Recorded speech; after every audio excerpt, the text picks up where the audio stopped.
seems to be working. So Yes. today I'm going to talk about Nothing and Everything, the two new books that just came out last week. And The Gift of Nothing started out as a 2-week long story in my MUTTS comic strip. And here's the first one. What do I get Earl for Christmas? He has a food bowl, a water dish, a dog bed. Arg, what do you get a guy who has everything?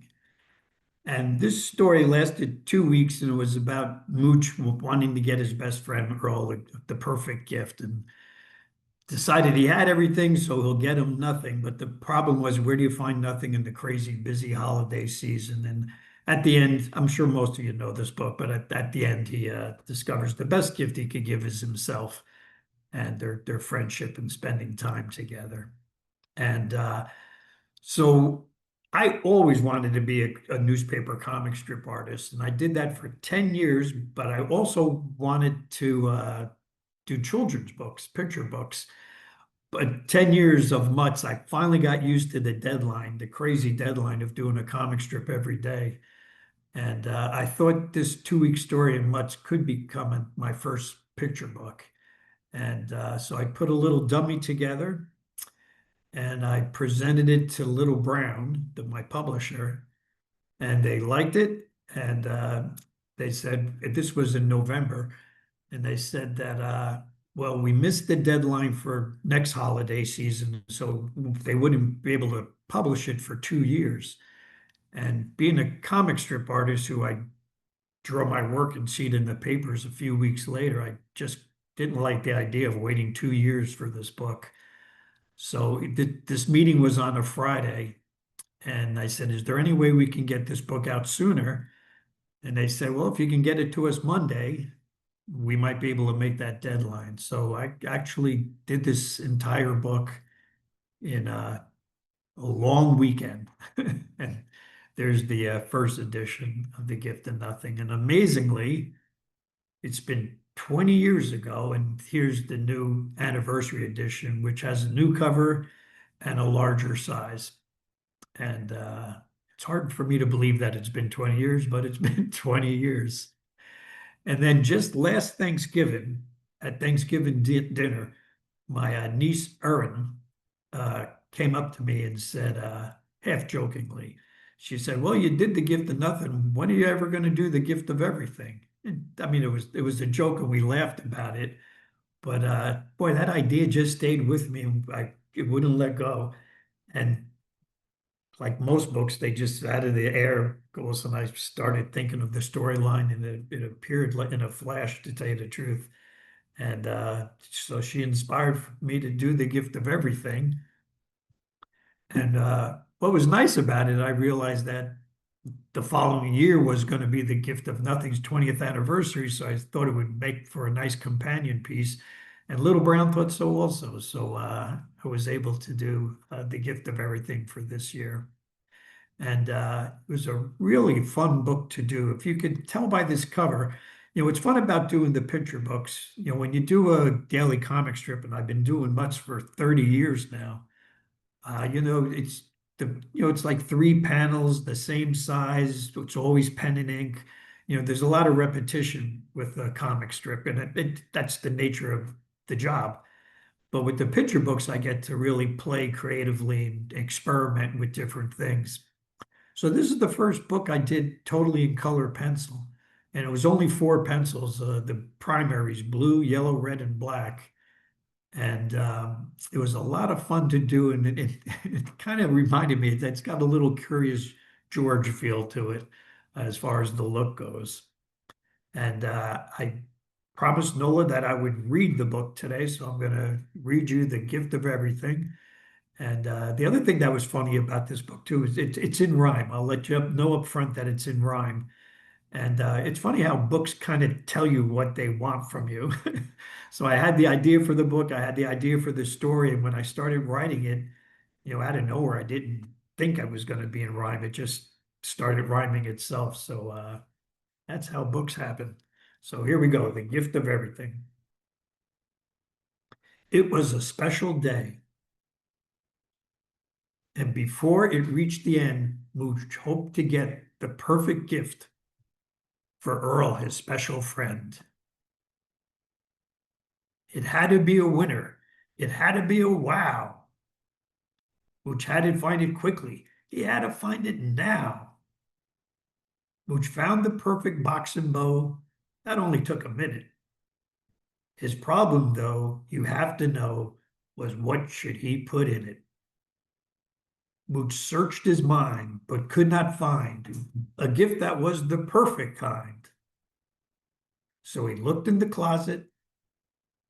He combed through the den. He checked his treat jar again and again. Mooch looked with his Millie, with love and with care. He looked with his Frank on their most favorite chair. Zzz. What was the gift? The time flew by. Where would Mooch find it? He looked to the sky. He studied the snowflakes in silence and depth. He let out a sigh and noticed his breath. Mooch looked up. Mooch looked down. Mooch looked all the way around. The more he looked, the more he found.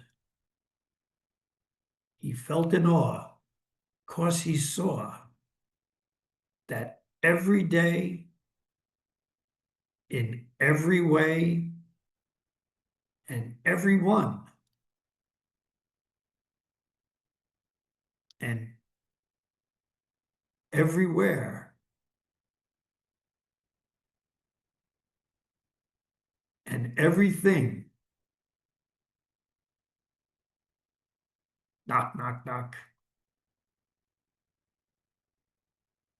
is a gift. The perfect gift for us to share. That's the gift of everything.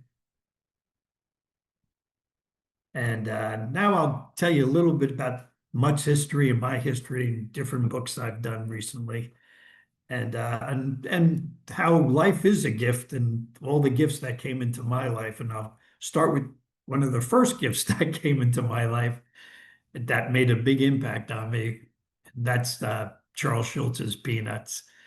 And I grew up in the 60s, so Peanuts was everything to me. I used to read those books every night before I went to sleep, and I just loved Charlie Brown and Snoopy. And it was not only the art of Peanuts, but I wanted a dog my whole life as a kid. But my family, we just had cats. I think my mom didn't think my brothers and I were capable of handling a dog. So we had cats, but I always wanted a dog. So Snoopy was the main reason for that. I wanted my own Snoopy.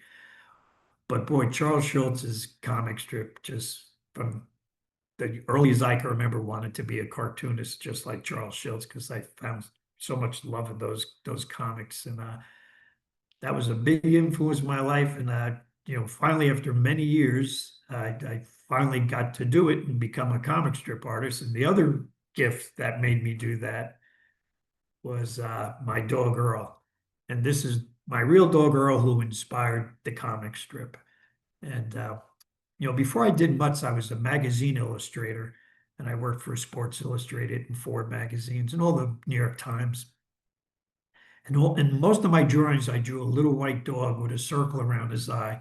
And I thought I was just drawing a generic cartoon dog, my version. And then I wanted to get a dog, and a art director told me I was drawing a Jack Russell Terrier. And this was before Fraser and Jack Russell Terriers got really popular, and I'd never heard of a Jack Russell Terrier.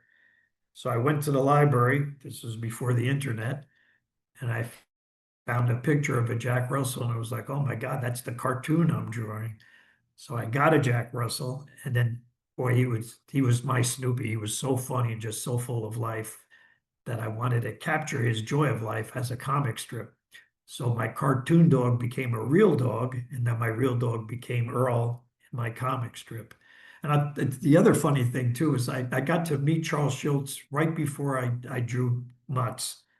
And so I was having a hard time naming the characters. I wanted each character to be a great name. And Charles Schultz was the one who told me, why don't you name the dog after your own dog, Earl?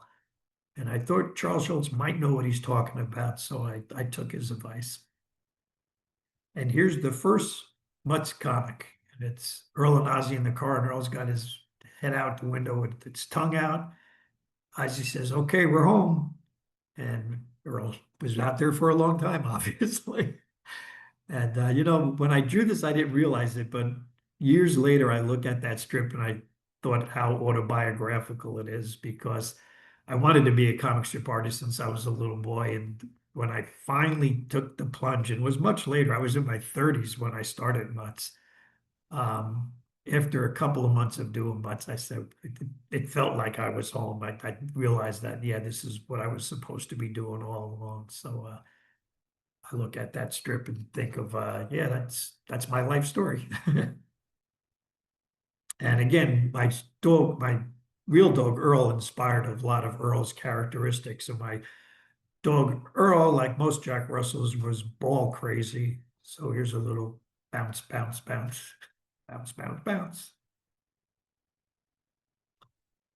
Earl's waiting there, and Ozzy says, dinner. And he says, good boy. So I have to talk about cats. It's funny when I had a lot of cats growing up, and this is the cat I have now. And when I was drawing Mutts, I originally thought it was just going to be Ozzy and Earl. It was going to be kind of autobiographical about me and my own dog. And was just trying to think of different. This is before it was published. I had a sketchbook and trying to think of different ideas. And I thought maybe it'd be funny if there was a cat that lived next door. And I literally thought that was good for maybe 2 weeks worth of jokes. But the way most cats are, Mooch came into the strip and took over pretty fast. And then it became a cat and dog strip, which I didn't think it was going to be in the beginning. And Mooch is based on all the cats I've had through my life, different characteristics. And his name came about because you know how cats, bump their head into your own head, give you a little love tap, a little love bump. My mom used to call that with our cats that the cat was giving her a mooch. And I thought that was a funny name for the cats. So I guess my mom named Mooch. Look, Mooch, a new bed. Great. Let me know how you like it. Here's Millie talking to Mooch. Oh, my little moo-moo cake, sweetie pie, lovey, putty tat, whittle me oochie goochie. And then Mooch says to Earl, I don't think she remembers my name. And that's so true. I tell you, actually, the cat we have now, this cat here, we've had him now for like 6 years, and to be honest, he's had about 30 names. We keep on changing his name. And like I said, cats usually don't respond anyway. So but he's really cute. He's a feral cat, and he appeared in our backyard one day. We caught him, and we caught him and his three brothers. It started out with his mom, and then I was in my studio and I saw the mom walk by, and then a little kitten followed her, and another kitten followed her, and a third kitten followed her. We were able to catch them all and find homes for everybody. And this is the lucky one that we kept. And then the real story is just Earl and Mooch's relationship. So this is Ozzy teaching Earl tricks, and he says, sit, stay, shake, good boy. And Earl says to Mooch, what I'd really like to learn is how to open the fridge. And making comics is such a strange job. So I like to talk about that in Mutts once in a while.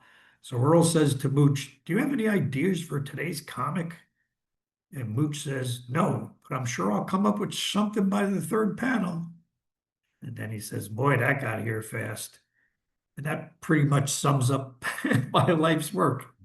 That it really is strange, like I said in the beginning of this talk, I wanted to be a comic strip artist since I was 5 years old.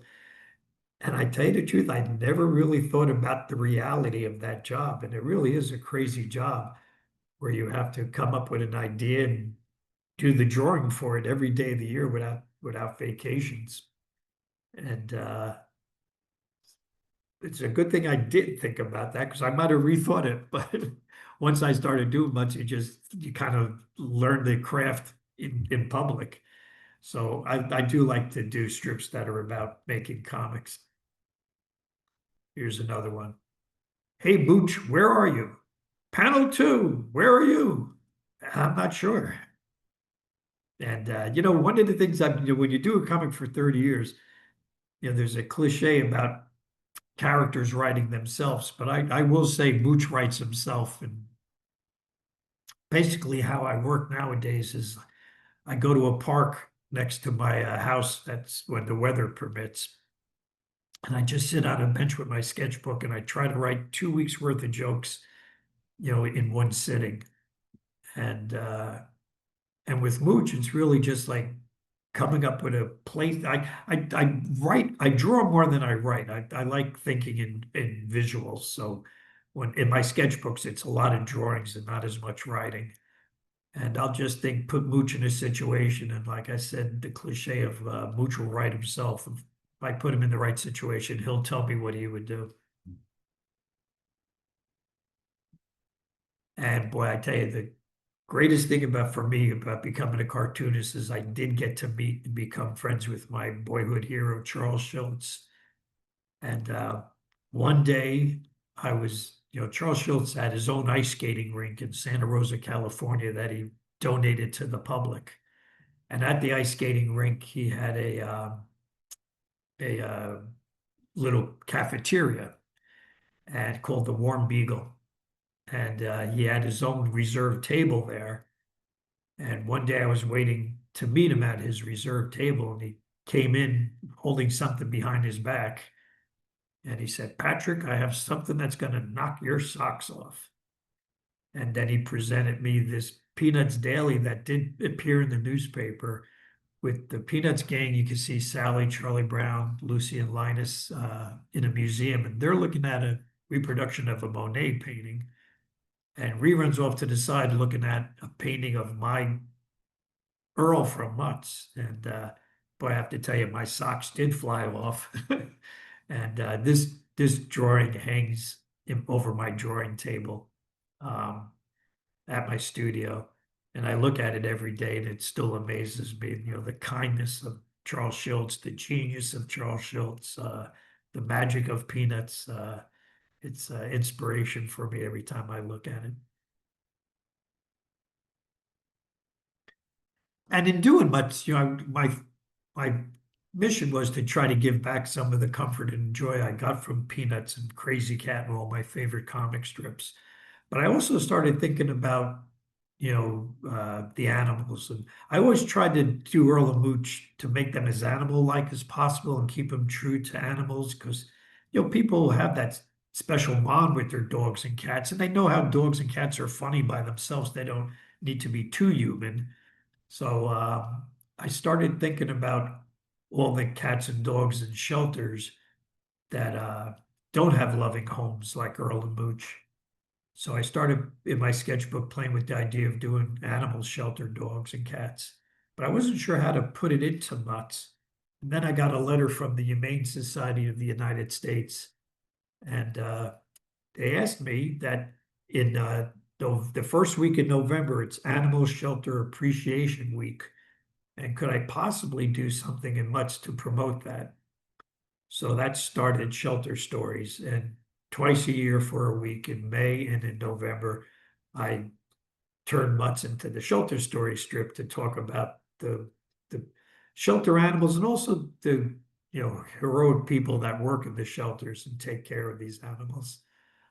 So here's a Shelter Story Sunday page with Earl, Mooch, and Stinky. Adopt a dog today and or a kitty, please.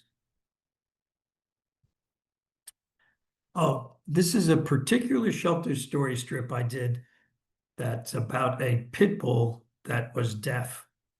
And the pit bull says, Sky, sure, I know I'm deaf, but I'd still make a great companion. Just do like I do. Listen to your heart. And the reason I'm showing this is you never know how your work can affect people and touch people. But a couple of weeks after this strip appeared, I got a letter from a policewoman who was part of a drug bust. And it was her job to take the deaf pit bull that the drug dealer's deaf pit bull, and she was responsible for taking care of it and getting it to the local shelter, which she did. But she said that the little time she was with this dog, she really bonded with it. So she dropped it off at the shelter, and then she went home to eat. And her routine after she ate dinner was to sit down and read the local paper, and she would always start with the comics. And she said that night, this MUTTS comic appeared in the paper. And boy, the next day, she said she went to the shelter and adopted the deaf pit bull and named him Sky. So that was probably one of the nicest letters I've ever gotten with MUTTS. Excuse me. So speaking of trying to see the world through animal eyes and being a voice for the voiceless, um, we have Guard Dog. And Guard Dog started out as a villain.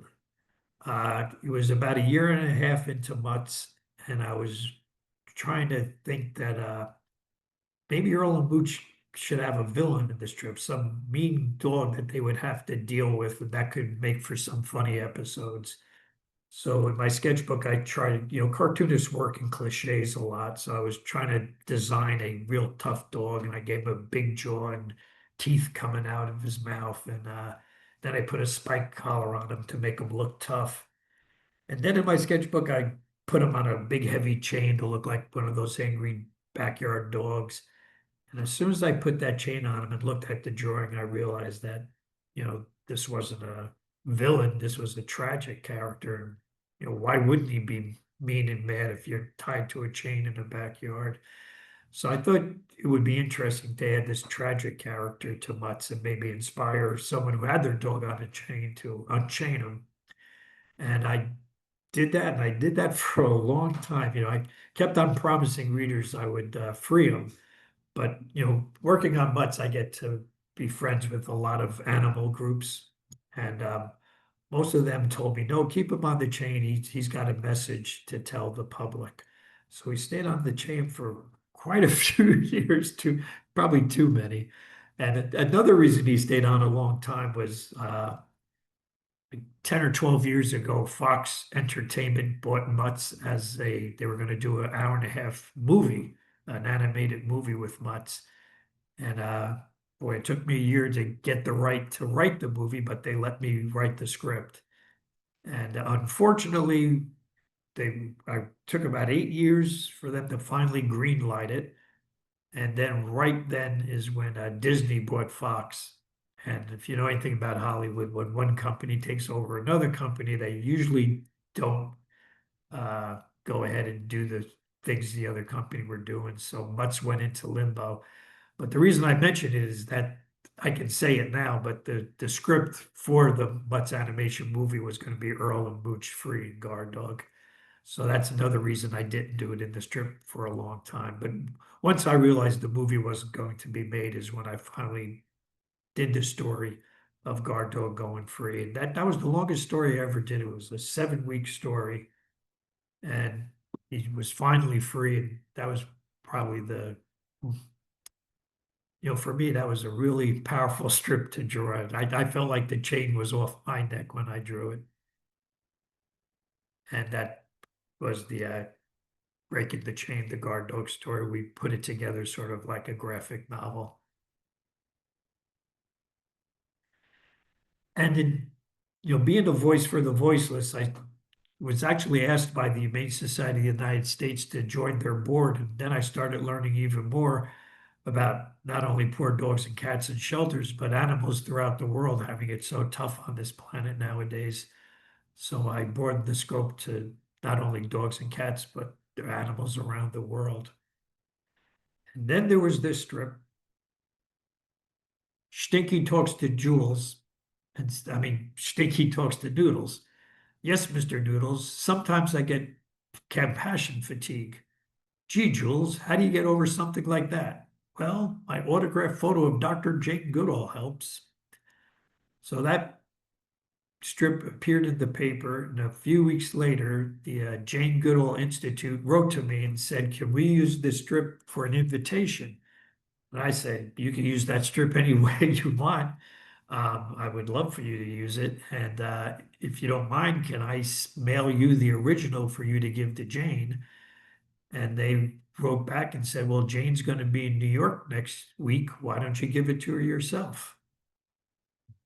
And that's the day I met Jane Goodall and handed her the strip. And boy, I had the nerve to ask Jane, would she like to do a children's book together someday? And she was in the middle of working on a book, and she said, "Well, when I finish this book, let's talk." 'Cause she thought it was a good idea. And I went home and reread her autobiography, Reason for Hope. And I would recommend to everyone to read that autobiography, Reason for Hope. It's an amazing book. But in that book, right up front, is this picture of Jane as a 1.5-year-old, and she's with her stuffed chimpanzee doll that her father gave her, Jubilee. And in reading her young story, I realized that was the book, that her life was just fate, it was like cosmic that, this little girl in England just loved animals instead. I mean, she was like a little scientist when she was 5 years old and just dreamed of going to Africa and living with the animals there and the chimpanzees and against all odds, especially when you think of the time and being a girl, that she made her dream come true. And I realized that was the book. And that's how Me Jane happened. And what happened was after reading that and thinking that's the book I should do, I made a little dummy of it. And uh, about 10 months later, Jane was back in New York, so I got to present it to her. And she liked it, but she said, "I have one comment." I said, "Well, what's that?" And she said, in the dummy, I drew her with a little bow in her hair. And she said, "I never wore a bow." And I said, "Jane, I didn't want to argue with her, but in that same Reason for Hope book, there's a picture of Jane with a bow in her hair."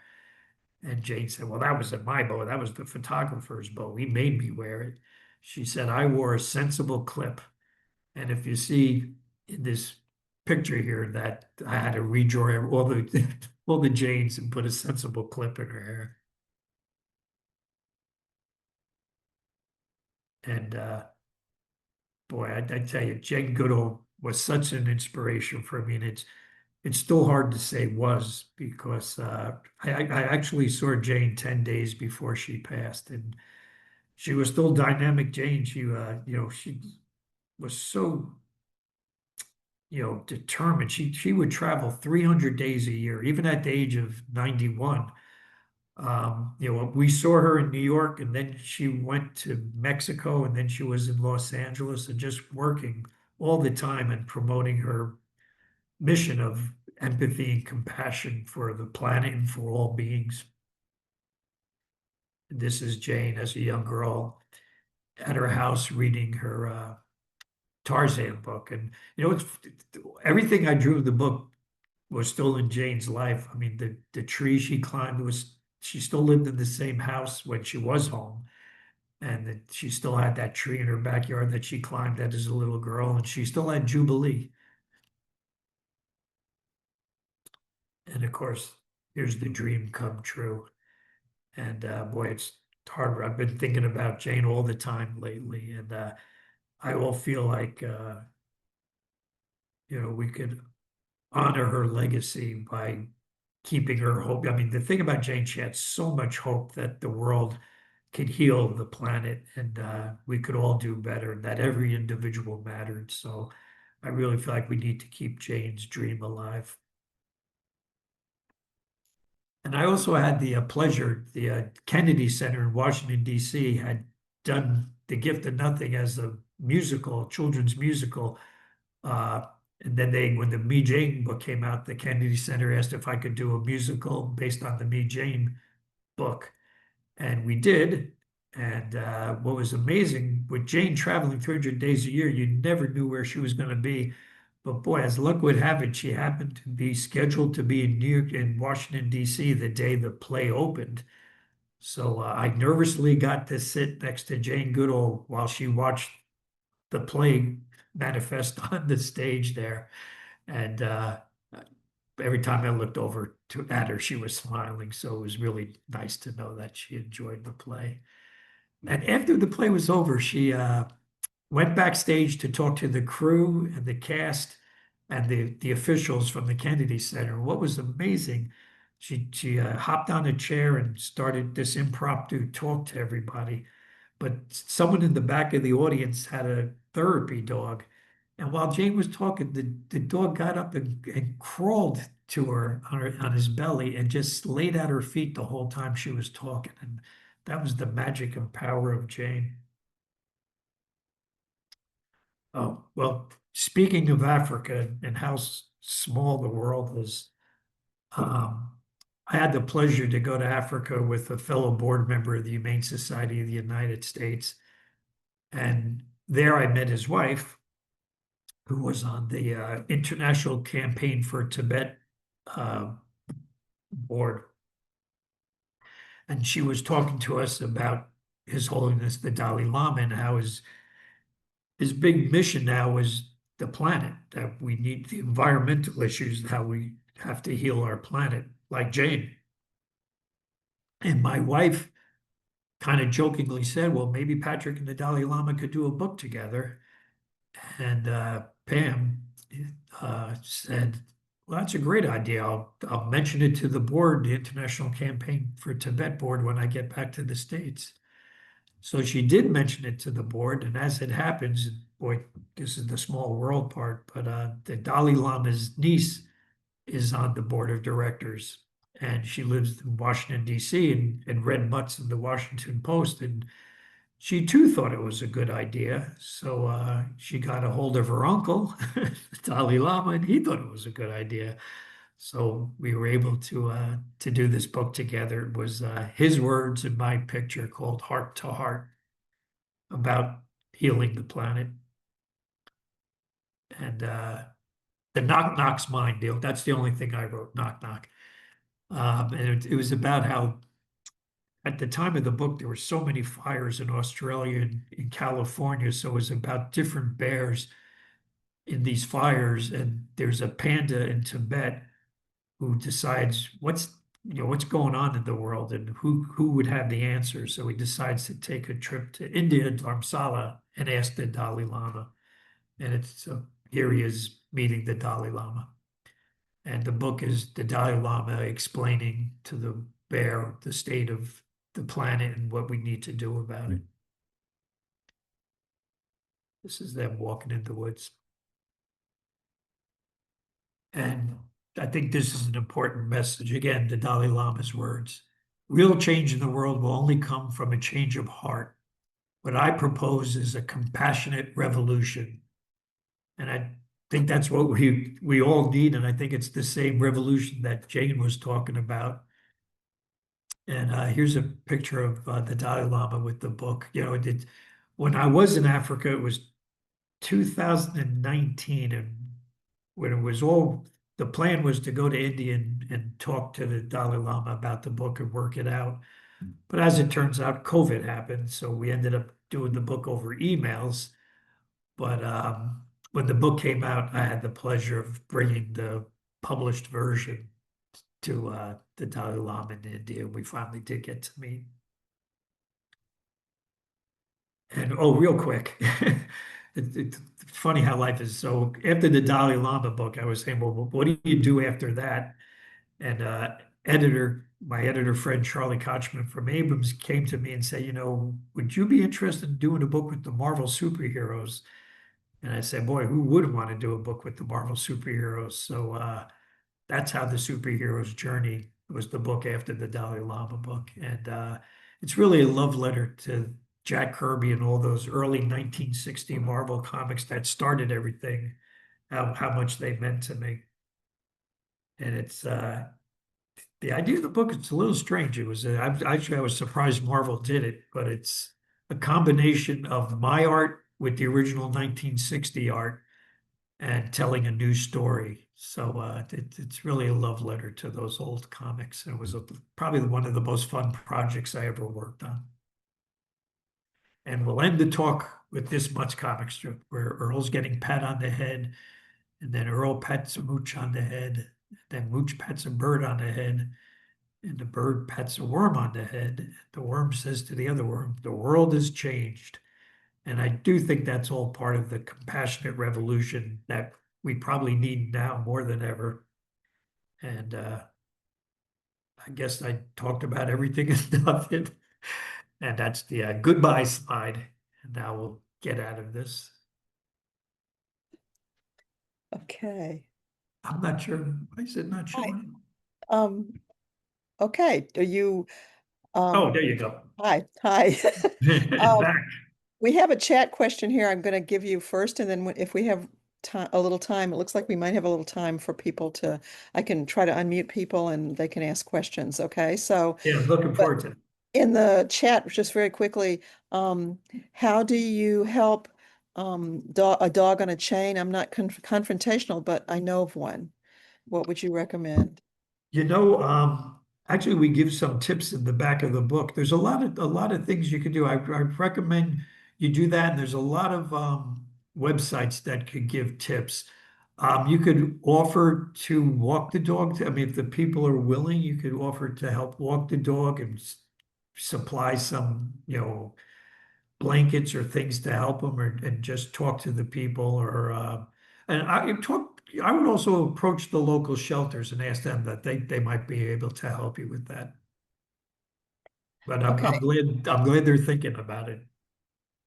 And I'm seeing a couple more chat questions, then we can switch to live. Where did you get the inspiration for your exceptional draftsmanship and character design? And you talked a Oh, little about that with your animals, I know. yeah, thanks.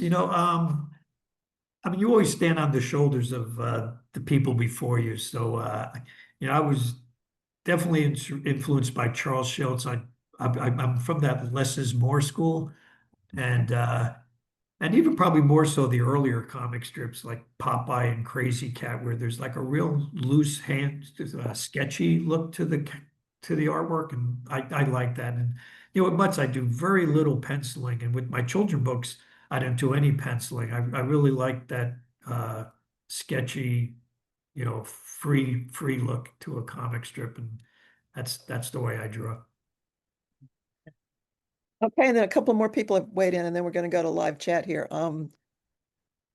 Is Mooch's family based on people whom you've known? Uh, well, they don't look like him, but Frank is definitely my dad. We had cats growing up, and he wasn't really nuts about having cats in the house, but tolerated. And then every once in a while, you'd see him petting the cat. So Frank is my dad. Millie's a little like my mom. So yeah, I guess my mom and dad are Frank and Millie.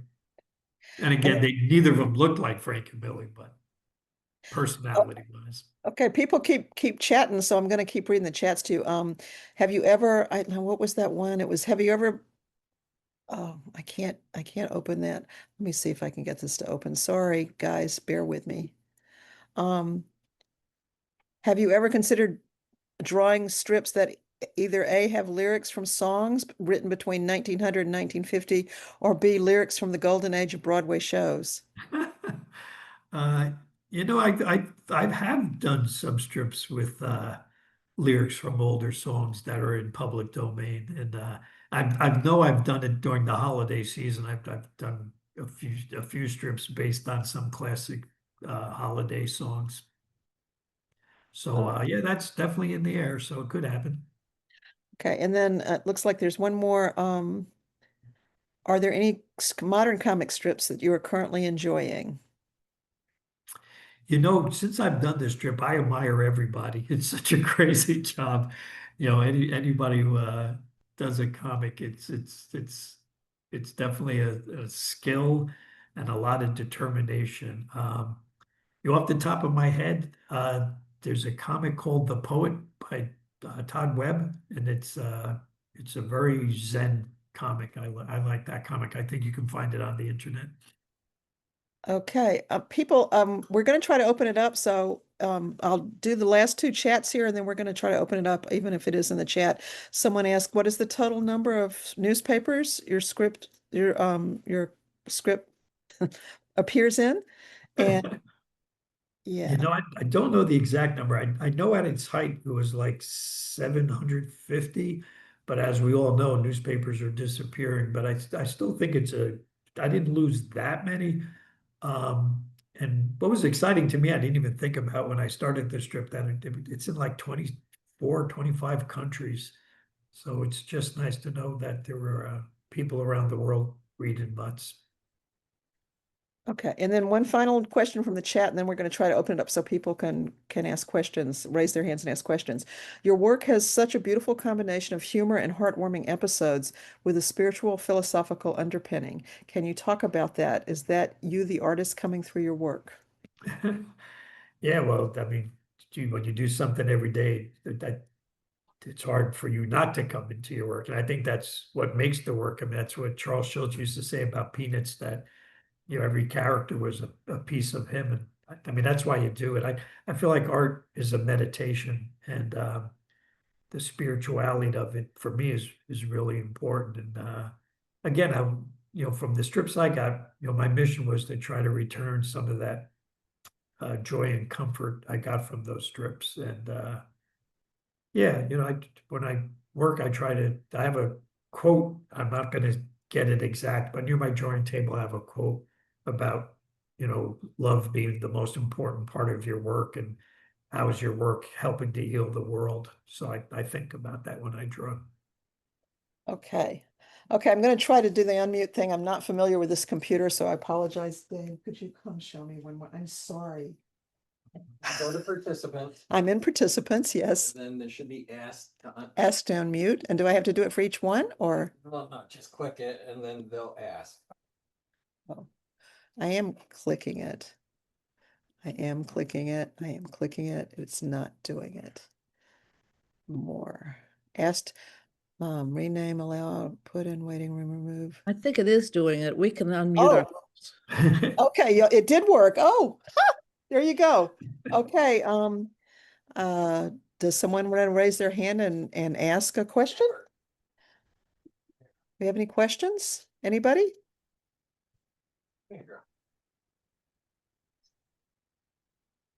Uh, Says Thomas Sim has raised his hand.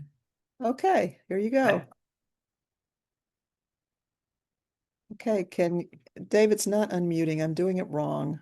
I got it. Can you hear me? Oh, now it worked. Did it work? Yes, it said I couldn't do it before, but now I can, as you mentioned. So, Okay. you were talking about the fact that you try to keep I guess, the lines of each character as clean as possible, or actually as scriggly as possible, which I think is, which is kind of the same thing in a weird oppositional way. But Mhm. I agree with you that I think a lot of the personality is lost when things try to be more linear in the sense that cleaner. Um, I know that's the ultimate goal in a lot of art forms, but obviously comic strips don't feel that way. And I really think even in animated films, when they keep it as pencil tests, I think that has more personality than anything. And the fact that they're really trying to make it as clean as possible, you kind of lose it, especially now with CGI. But even before, when they would try to make things as polished, it just, you see the pencil tests, which they have shown in incomplete films. That personality kind of gets filtered out, which I think is a shame. Yeah, I agree with you 100%. Comics, I guess in the 50s started getting really polished looking, and I mean it's a different look, and some people love that look. And I agree with you with animation too. It's like, how polished can you be? But I like quirks, the poetry's in the mistakes. And I like sketchy stuff. It just has a more human feel to it, and more surprises. Okay, No, I agree with you. and then S. Fry, as the next person who raised their hand. Hi. My first name is Sherry, and I just want to say thank you so much for this evening. This has meant the world to me, as I stated earlier in the chat. The question that I have for you this evening is some of your comic strips are so moving to me. They bring me such joy, and then they also bring such tears. How do you stay positive? When you're working through these things or working through these strips? I'm also an artist, and I know outside things affect me. So how do you stay positive and work through these feelings, or are these feelings coming out in your strips? And it's funny, this is, I think the world we're living in now, I've been on a book tour, and I think I've gotten a similar question at almost every event I've done about how do you stay positive. I'll tell you, for me, I've been blessed. I got to meet and work with Jane Goodall, Eckhart Tolle, and the Dalai Lama. And I tell you, the thing that impressed me with all three of those, and Charles Schultz too, I'll throw in Charles Schultz, um, it's how positive and optimistic they were. And you figured someone like Jane, I mean, she was in the heart of how crazy things are. But boy, I feel like if they know a lot more than I do. So if they could stay positive, I'm going to try my best to stay positive. And the alternative isn't good. So yeah, to stay positive and believe in humanity. I mean, the thing about Jane, she had so much hope. I mean, that was her whole mission, was hope, that we can do better. So yeah, that helps me thinking of those people. And art is always helpful. I always go back to works of art that make me feel good. I think that's the magic of art, and it's got a lot of healing power. Okay. Thanks for And your question.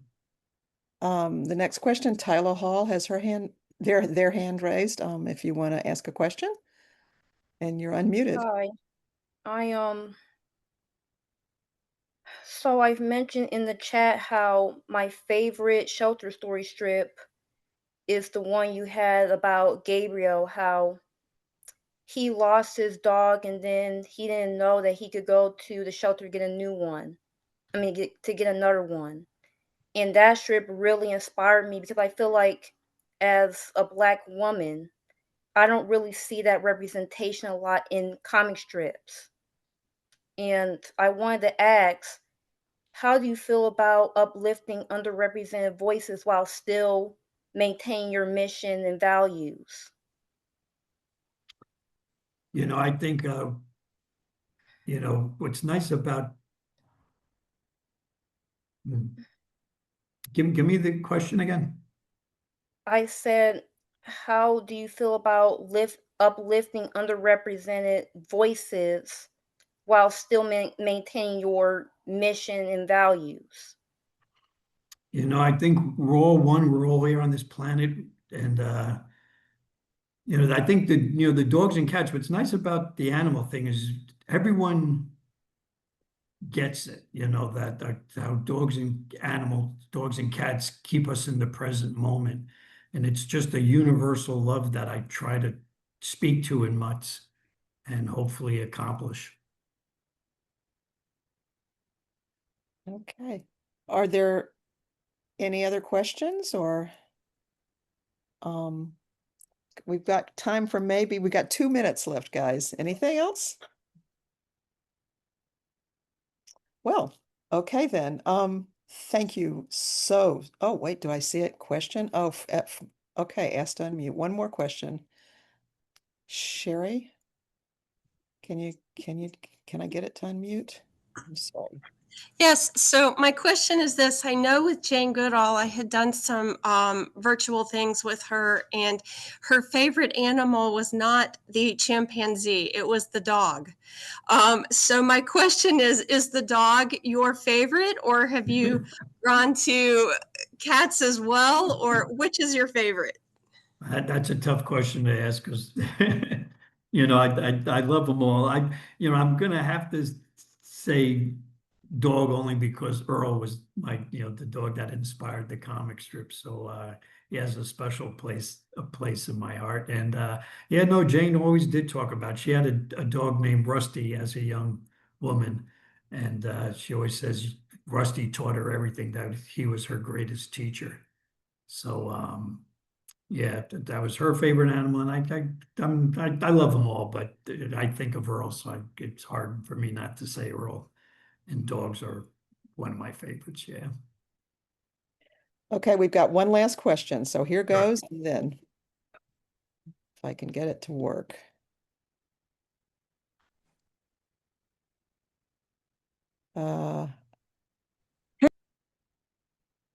Oh, sorry. I think I just muted you by accident.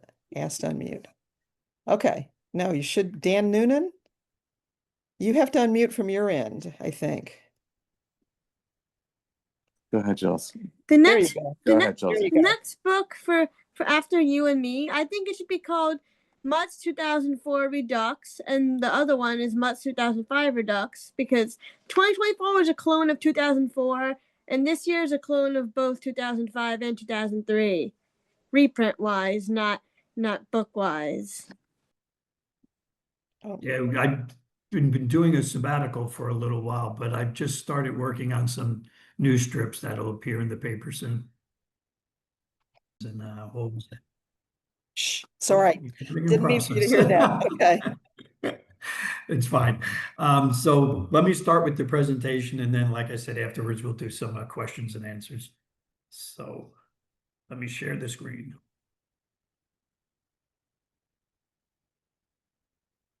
Wow, and it seems to be working. Yes. So today I'm going to talk about Nothing and Everything, the two new books that just came out last week. And The Gift of Nothing started out as a 2-week long story in my MUTTS comic strip. And here's the first one. What do I get Earl for Christmas? He has a food bowl, a water dish, a dog bed. Arg, what do you get a guy who has everything? And this story lasted 2 weeks, and it was about Mooch wanting to get his best friend Earl the perfect gift, and decided he had everything, so he'll get him nothing. But the problem was, where do you find nothing in the crazy busy holiday season? And at the end, I'm sure most of you know this book, but at the end, he discovers the best gift he could give is himself and their friendship and spending time together.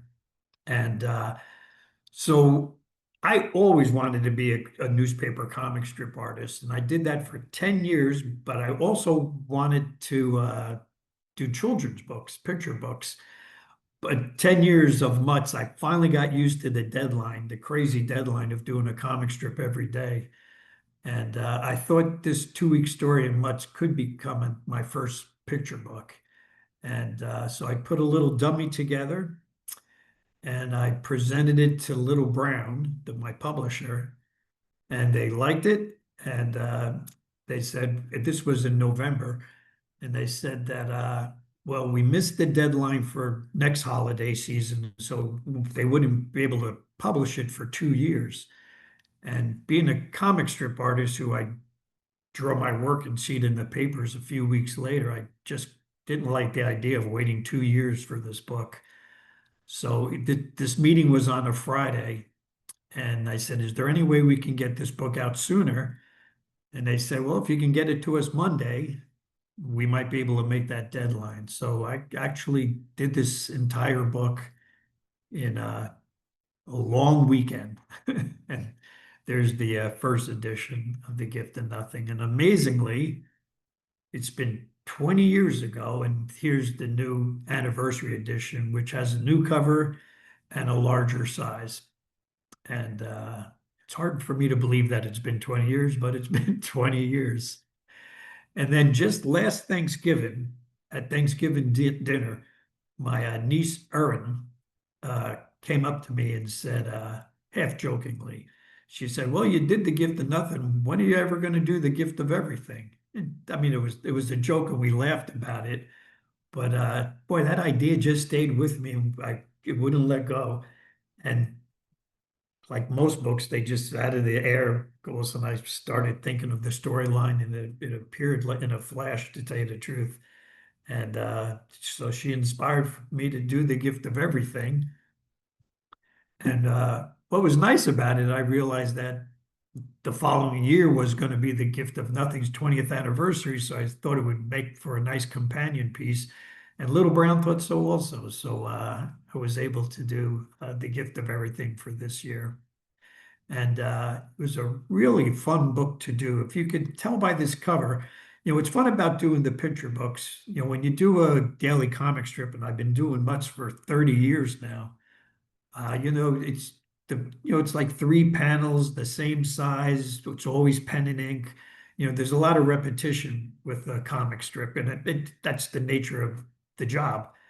But with the picture books, I get to really play creatively and experiment with different things. So this is the first book I did totally in color pencil, and it was only 4 pencils. The primaries, blue, yellow, red, and black. And it was a lot of fun to do, and it kind of reminded me that it's got a little Curious George feel to it as far as the look goes. And I promised Nola that I would read the book today, so I'm going to read you The Gift of Everything.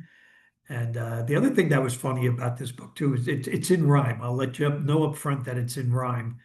And it's funny how books kind of tell you what they want from you. So I had the idea for the book, I had the idea for the story, and when I started writing it, out of nowhere, I didn't think I was going to be in rhyme. It just started rhyming itself. So that's how books happen. So here we go, The Gift of Everything. It was a special day. And before it reached the end, Mooch hoped to get the perfect gift for Earl, his special friend. It had to be a winner. It had to be a wow. Mooch had to find it quickly. He had to find it now. Mooch found the perfect box and bow. That only took a minute. His problem, though, you have to know, was what should he put in it? Mooch searched his mind, but could not find a gift that was the perfect kind. So he looked in the closet. He combed through the den. He checked his treat jar again and again. Mooch looked with his Millie, with love and with care. He looked with his Frank on their most favorite chair. Zzz. What was the gift? The time flew by. Where would Mooch find it? He looked to the sky. He studied the snowflakes in silence and depth. He let out a sigh and noticed his breath. Mooch looked up. Mooch looked down. Mooch looked all the way around. The more he looked, the more he found. He felt in awe, 'cause he saw that every day, in every way, and everyone, and everywhere, and everything. Knock, knock, knock. Is a gift. The perfect gift for us to share. That's the gift of everything. And now I'll tell you a little bit about MUTTS history and my history and different books I've done recently, and how life is a gift and all the gifts that came into my life. And I'll start with one of the first gifts that came into my life that made a big impact on me. That's Charles Schulz's Peanuts. And I grew up in the 60s, so Peanuts was everything to me. I used to read those books every night before I went to sleep, and I just loved Charlie Brown and Snoopy. And it was not only the art of Peanuts, but I wanted a dog my whole life. as a kid, but my family, we just had cats. I think my mom didn't think my brothers and I were capable of handling a dog. So we had cats, but I always wanted a dog. So Snoopy was the main reason for that. I wanted my own Snoopy. But boy, Charles Schultz's comic strip, just from the earliest I can remember, wanted to be a cartoonist just like Charles Schultz, because I found so much love in those comics. And that was a big influence in my life. And finally, after many years, I finally got to do it and become a comic strip artist. And the other gift that made me do that was my dog Earl. And this is my real dog Earl, who inspired the comic strip. And before I did MUTTS, I was a magazine illustrator, and I worked for Sports Illustrated and Ford magazines and all the New York Times. And in most of my drawings, I drew a little white dog with a circle around his eye.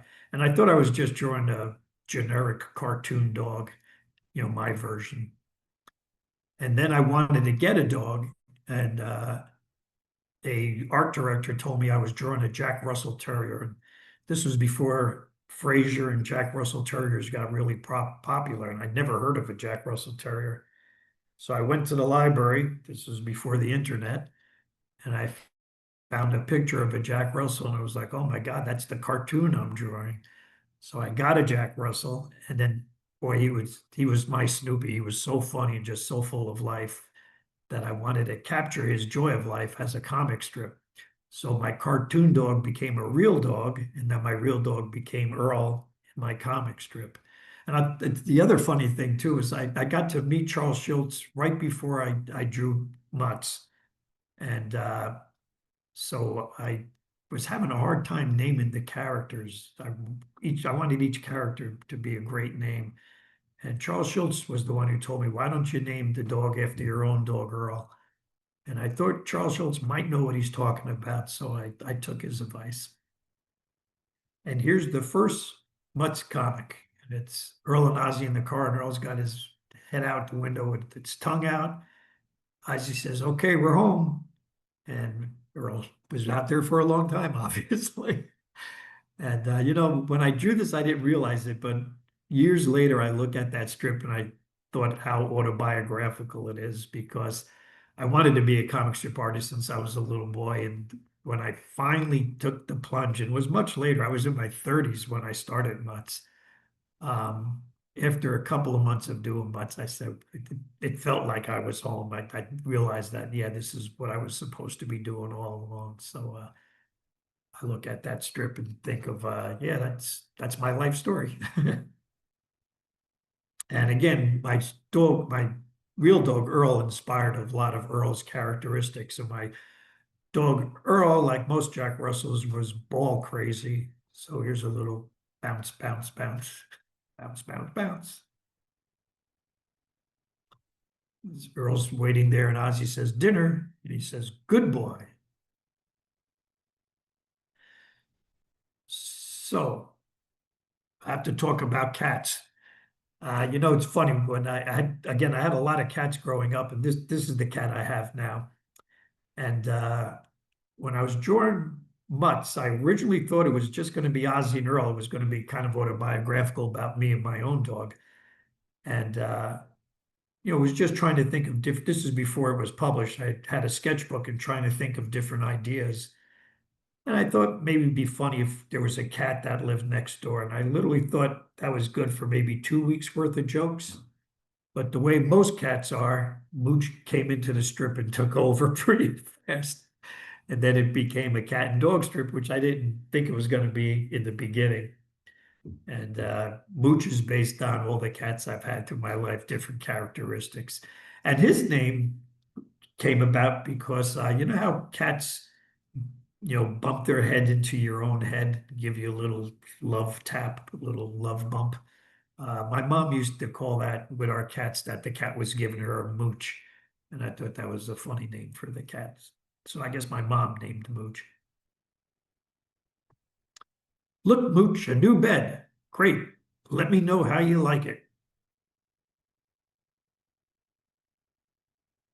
Here's Millie talking to Mooch. Oh, my little moo-moo cake, sweetie pie, lovey, putty tat, whittle mimi, oochie goochie. And then Mooch says to Earl, I don't think she remembers my name. And that's so true. I tell you, actually, the cat we have now, this cat here, we've had him now for like 6 years, and to be honest, he's had about 30 names. We keep on changing his name. And like I said, cats usually don't respond anyway. So but he's really cute. He's a feral cat, and he appeared in our backyard one day. We caught him, and we caught him and his three brothers. It started out with his mom, and then I was in my studio and I saw the mom walk by, and then a little kitten followed her, and another kitten followed her, and a third kitten followed her. We were able to catch them all and find homes for everybody. And this is the lucky one that we kept. And then the real story is just Earl and Mooch's relationship. So this is Ozzy teaching Earl tricks, and he says, sit, stay, shake, good boy. And Earl says to Mooch, what I'd really like to learn is how to open the fridge.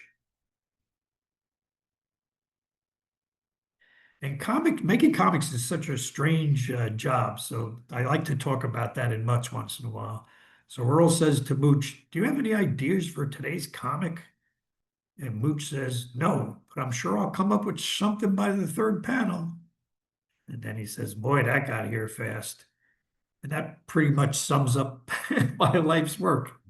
That it really is strange, you know. Like I said in the beginning of this talk, I wanted to be a comic strip artist since I was 5 years old.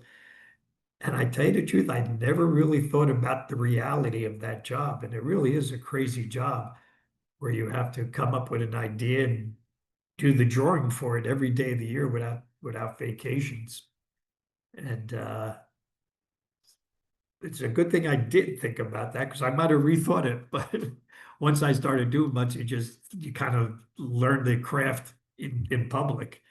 So I do like to do strips that are about making comics. Here's another one. Hey, Mooch, where are you? Panel 2, where are you? I'm not sure.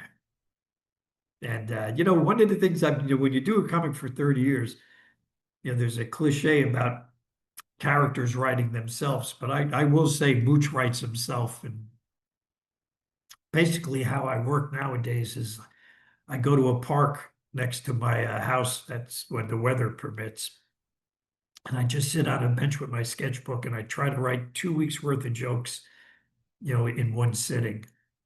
And with Mooch, it's really just like coming up with a place. I draw more than I write. I like thinking in visuals. So when in my sketchbooks, it's a lot of drawings and not as much writing.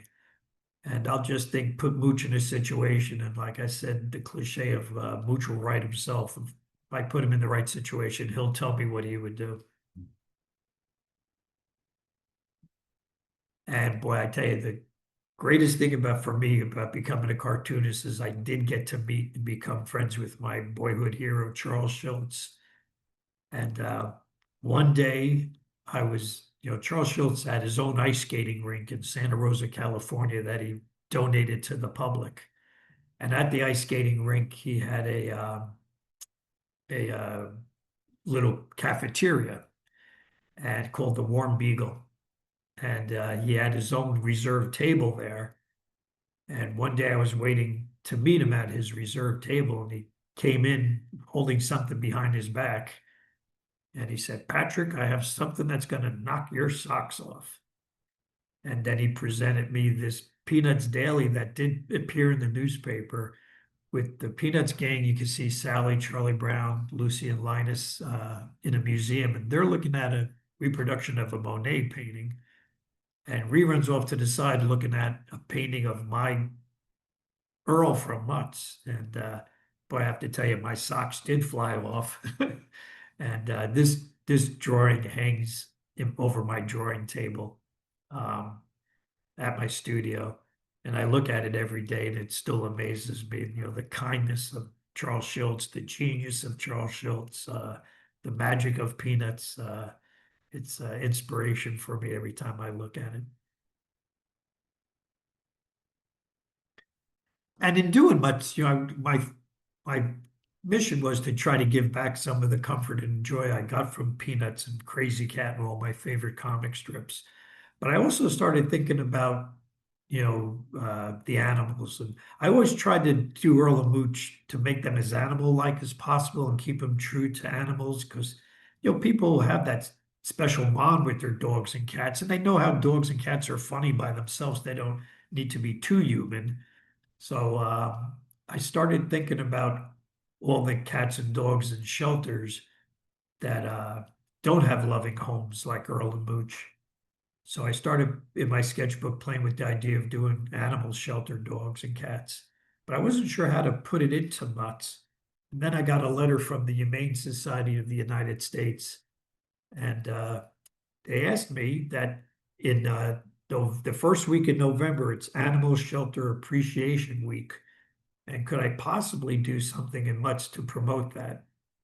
So that started Shelter Stories, and twice a year for a week in May and in November, I turn MUTTS into the Shelter Story strip to talk about the shelter animals and also the heroic people that work in the shelters and take care of these animals. So here's a Shelter Story Sunday page with Earl, Mooch, and Stinky. Adopt a dog today and or a kitty, please. Oh, this is a particular Shelter Story strip I did that's about a pit bull that was deaf. And the pit bull says, Sky, sure, I know I'm deaf, but I'd still make a great companion. Just do like I do. Listen to your heart.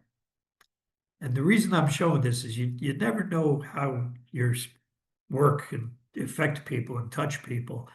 But a couple of weeks after this strip appeared, I got a letter from a policewoman who was part of a drug bust. And it was her job to take the deaf pit bull that the drug dealer's deaf pit bull, and she was responsible for taking care of it and getting it to the local shelter, which she did. But she said that the little time she was with this dog, she really bonded with it. So she dropped it off at the shelter, and then she went home to eat. And her routine after she ate dinner was to sit down and read the local paper, and she would always start with the comics. And she said that night, this MUTTS comic appeared in the paper. And boy, the next day, she said she went to the shelter and adopted the deaf pit bull and named him Sky. So that was probably one of the nicest letters I've ever gotten with MUTTS. Excuse me. So speaking of trying to see the world through animal eyes and being a voice for the voiceless, we have Guard Dog. And Guard Dog started out as a villain. It was about a year and a half into MUTTS, and I was trying to think that maybe Earl and Mooch should have a villain in the strip, some mean dog that they would have to deal with, and that could make for some funny episodes. So in my sketchbook, I tried, cartoonists work in cliches a lot. So I was trying to design a real tough dog, and I gave him a big jaw and teeth coming out of his mouth. And then I put a spike collar on him to make him look tough. And then in my sketchbook, I put him on a big heavy chain to look like one of those angry backyard dogs. And as soon as I put that chain on him and looked at the drawing, I realized that, this wasn't a villain, this was a tragic character. Why wouldn't he be mean and mad if you're tied to a chain in the backyard? So I thought it would be interesting to add this tragic character to MUTTS and maybe inspire someone who had their dog on a chain to unchain him. And I did that, and I did that for a long time. I kept on promising readers I would free him. But, working on MUTTS, I get to be friends with a lot of animal groups. And most of them told me, no, keep him on the chain. He's got a message to tell the public. So he stayed on the chain for quite a few years, probably too many. And another reason he stayed on a long time was 10 or 12 years ago, Fox Entertainment bought MUTTS as they were going to do an hour and a half movie, an animated movie with MUTTS. And boy, it took me a year to get the right to write the movie, but they let me write the script. And unfortunately, I took about 8 years for them to finally green light it. And then right then is when Disney bought Fox. And if you know anything about Hollywood, when one company takes over another company, they usually don't go ahead and do the things the other company were doing. So MUTTS went into limbo. But the reason I mention it is that I can say it now, but the script for the MUTTS animation movie was going to be Earl and Mooch free and guard dog. So that's another reason I didn't do it in the strip for a long time. But once I realized the movie wasn't going to be made is when I finally did the story of guard dog going free. And that was the longest story I ever did. It was a 7-week story. And he was finally free. And that was probably for me, that was a really powerful strip to draw. I felt like the chain was off my neck when I drew it. And that was the Breaking the Chain, the guard dog story. We put it together sort of like a graphic novel. And in, being a voice for the voiceless, I was actually asked by the Humane Society of the United States to join their board. And then I started learning even more about not only poor dogs and cats in shelters, but animals throughout the world having it so tough on this planet nowadays. So I broadened the scope to not only dogs and cats, but their animals around the world. And then there was this strip. Stinky talks to Jules. Stinky talks to Doodles. Yes, Mr. Doodles, sometimes I get compassion fatigue. Gee, Jules, how do you get over something like that? Well, my autographed photo of Dr. Jane Goodall helps.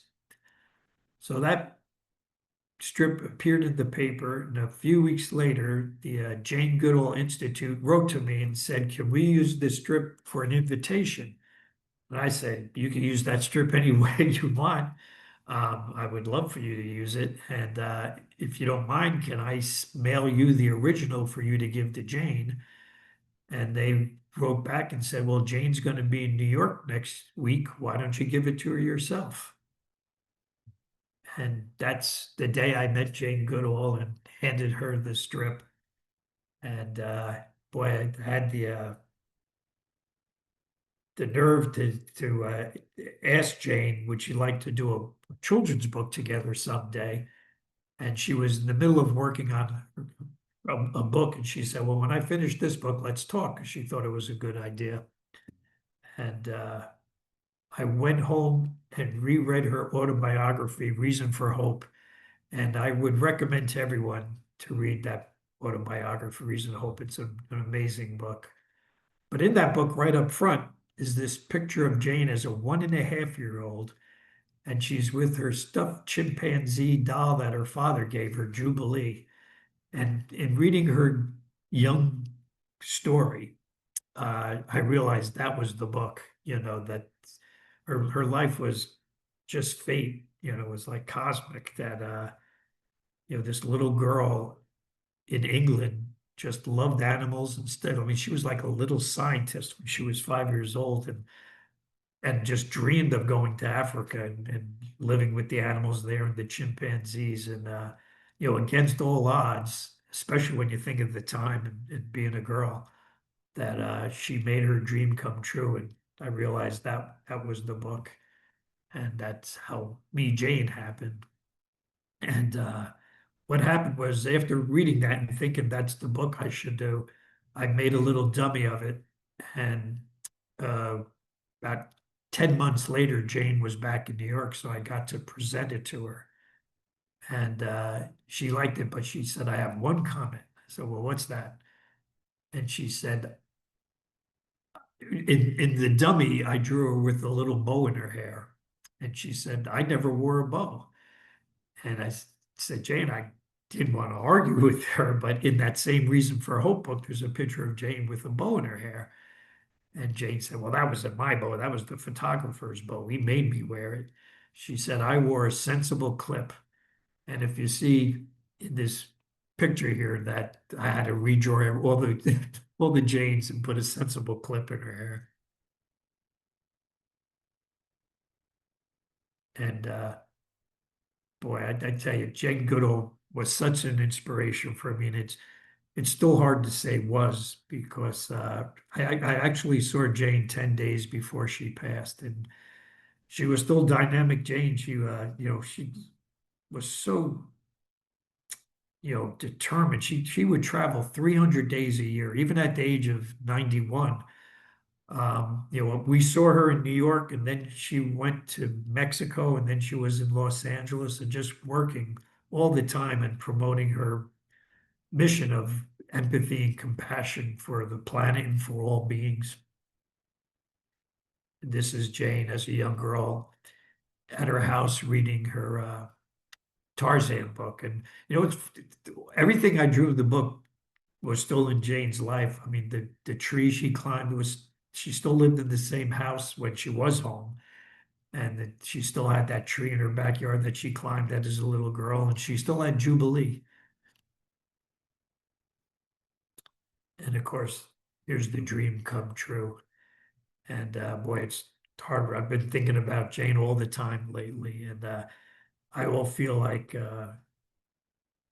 we could honor her legacy by keeping her hope. I mean, the thing about Jane, she had so much hope that the world could heal the planet, and we could all do better, and that every individual mattered. So I really feel like we need to keep Jane's dream alive. And I also had the pleasure, the Kennedy Center in Washington, D.C. had done The Gift of Nothing as a musical, children's musical. And then when the Me Jane book came out, the Kennedy Center asked if I could do a musical based on the Me Jane book. And we did. And what was amazing, with Jane traveling 300 days a year, you never knew where she was going to be. But boy, as luck would have it, she happened to be scheduled to be in Washington, D.C. the day the play opened. So I nervously got to sit next to Jane Goodall while she watched the play manifest on the stage there. And every time I looked over at her, she was smiling. So it was really nice to know that she enjoyed the play.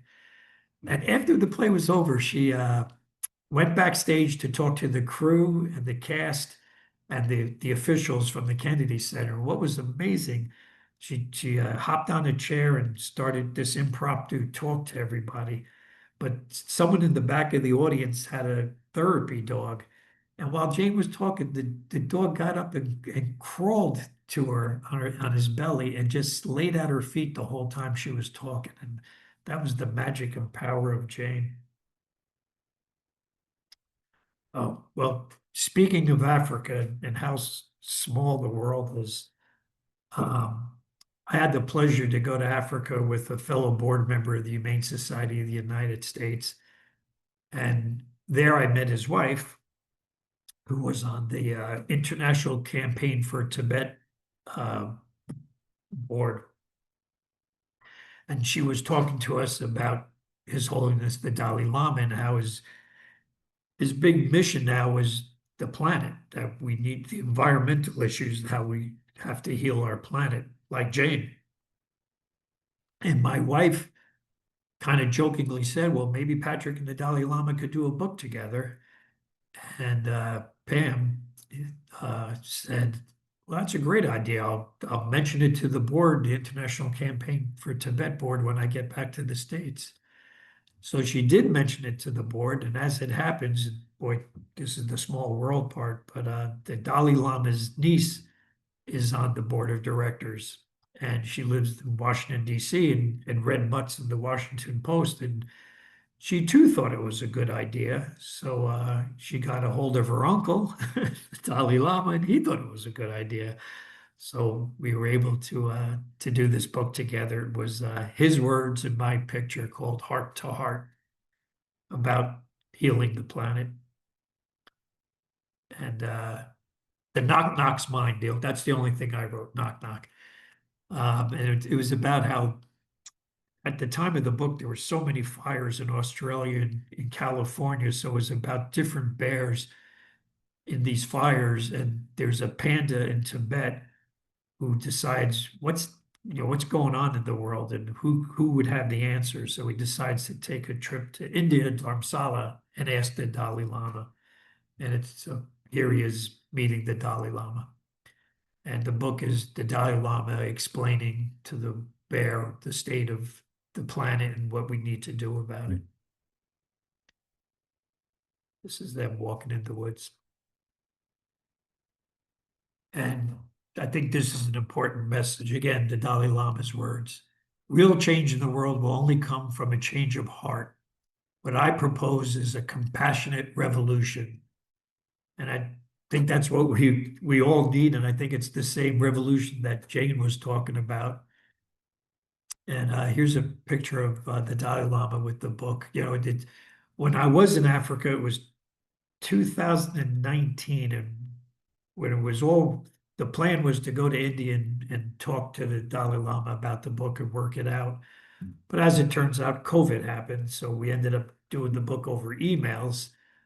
But when the book came out, I had the pleasure of bringing the published version to the Dalai Lama in India. We finally did get to meet. And real quick, it's funny how life is. So after the Dalai Lama book, I was saying, well, what do you do after that? And my editor friend Charlie Kochman from Abrams came to me and said, would you be interested in doing a book with the Marvel superheroes? And I said, boy, who wouldn't want to do a book with the Marvel superheroes? So that's how the superhero's journey was, the book after the Dalai Lama book. And it's really a love letter to Jack Kirby and all those early 1960 Marvel comics that started everything, how much they meant to me. And it's the idea of the book, it's a little strange. It was I was surprised Marvel did it, but it's a combination of my art with the original 1960 art and telling a new story. So it's really a love letter to those old comics. And it was probably one of the most fun projects I ever worked on. And we'll end the talk with this MUTTS comic strip where Earl's getting pat on the head, and then Earl pats Mooch on the head, then Mooch pats a bird on the head, and the bird pats a worm on the head. The worm says to the other worm, the world has changed. And I do think that's all part of the compassionate revolution that we probably need now more than ever. And I guess I talked about everything and nothing. And that's the goodbye slide. And now we'll get out of this.